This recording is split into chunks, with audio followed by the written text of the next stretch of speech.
খালি কবরে যাও, মুনকার আর নেকির যখন আসবে চোখগুলো হবে নীল রঙের চোখ, ভয়ঙ্কর। কেমন চোখ ভাই?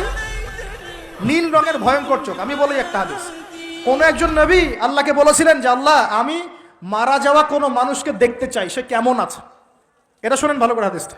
মারা যাওয়া কোনো মানুষকে আমি দেখতে চাই, সে কেমন আছে। আল্লাহ পাক সেই নবীর আরজি কবুল করলেন, বললেন আচ্ছা ঠিক আছে দেখাচ্ছি। কবরের সামনে গিয়ে দাঁড়ালেন। 1000 বা 2000 বছর আগের কোনো ব্যক্তি যে মারা গেছে তাকে কবর থেকে চিন্তা করা হবে। নবী দেখছেন এবং সে ভয় থরথর করে কাঁপছে, এখনো ভয় থরথর করে কাঁপছে। নবীজি, আমাদের নবী নন, অন্য কোনো নবী তিনি, সেই নবী বলছেন যে তুমি ভয় কাঁপছো কেন? তুমি কত বছর আগে ইন্তেকাল করছো, কি তোমার হালচাল বলো আমাকে। সেই ব্যক্তি বলছে আমি আজকে থেকে 1000 বা 1500 বছর আগে মারা গেছে। আমি ভয়ে কাঁপছি। যখন আমি মারা যাচ্ছিলাম, মালাকুল মউত যা আকৃতি নিয়ে আমার সামনে এসেছিল, ওই আকৃতি আমি এখনো ভুলতে পারি না, তাই দেখে আমি থরথর করে কাঁপছি।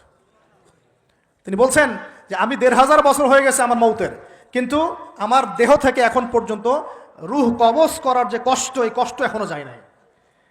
আর এই সব দুর্নীতি করে আর অন্যায় করে মানুষের সম্পদ আত্মসাৎ করে অন্যের উপর অত্যাচার করে আমরা ভাবছি যে আমরা কালকে আমাদের মাঠে পার পেয়ে যাবো।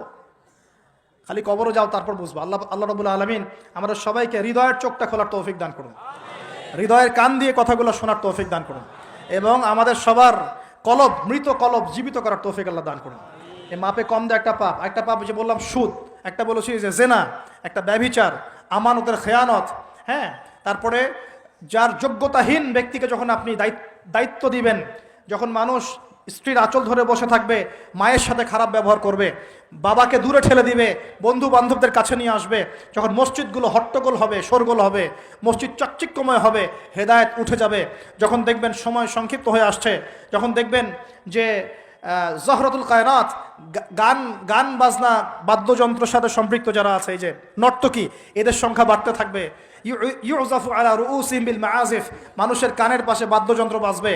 মানুষ যখন এই যে মদকে হালাল মনে করবে, শুরিবাতিল খমর, মদ যখন মানুষ খাওয়া শুরু করবে, জেনাকে হালাল মনে করা শুরু করবে, হ্যাঁ, যখন মানুষ আত্মীয়তার সম্পর্ক নষ্ট করা শুরু করবে, এই যে যত রকম পাপ আপনি দেখছেন যা আমাদের এই সমাজগুলোতে চলছে, এগুলো যখন চলতে থাকবে, তখন আল্লাহর পক্ষ থেকে এই যে আসমানি গজব, জমিনের বালা, এই ভূমিকম্প বলেন, জালজালা, মহামারী, হ্যাঁ, আপোষের মারামারি, হত্যা, রাহাজানি, এই যে আপনার আর কি বলবো, আর কি আছে, এই যে আকৃতি বিকৃতি হওয়া, ভূমি ধসে যাওয়া, আসমানের গজব, মহাপ্লাবন, জলোচ্ছ্বাস, বন্যা ইত্যাদি, যে পাপগুলোতে আল্লাহ পাক বিভিন্ন জাতিকে ধ্বংস করেছেন, এই সমস্ত আযাব আল্লাহর পক্ষ থেকে একটা একটা করে আসতে থাকবে, একটা একটা করে।